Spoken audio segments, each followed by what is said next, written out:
Fleshin informativ në News 24, rreth 50 forca të policisë së Shkodrës, forca të ndërhyrjes shpejt, por edhe një grup i Reneas zhvilluan një kontroll të befasishëm në një fshat të Shkodrës për arrestimin e Elion Hatos, i shpallur në kërkim si dyshuar në dosjen Metamorfoza. Ky operacion nuk u finalizua pasi Hato nuk ndodhej në atë banesë, por do të lidhem me kolegun Senat Nikshiqi për të marrë më tepër detaje. Senat, të përshëndes, kur ka ndodhur si operacion dhe pse dështoi?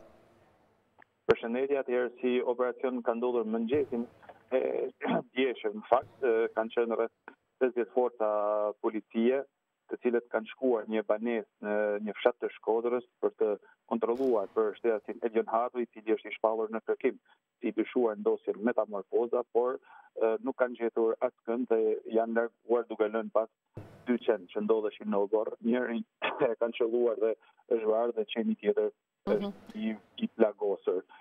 Elion Hato, siç e thash, nuk ka qenë në atë banesë, pavarësisht informacioneve që mund të kenë patur forcat e policisë. Po, ka patur sinjalizime apo jo? Po, mund të kenë patur sinjalizime, por ai nuk ka qenë aty. Në fakt, edhe herë të tjera kanë bërë kontrolle në atë shtëpi, por asnjëherë Elion Hato nuk ka qenë në atë banesë, në atë shtëpi.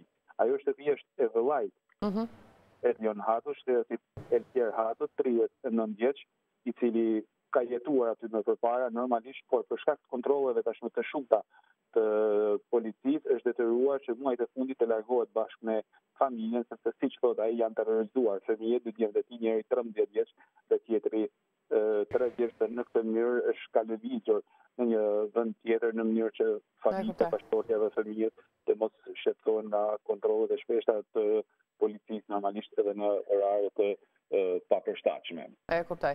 Mirë, Senat, po? Po, Hato ka bërë tashmë edhe një denuncim ku ka disa pretendime të tij. Po, do t'i ndjekim tani në këto momente. Unë të falenderoj për informacionet dhe lidhjen e drejt për drejt.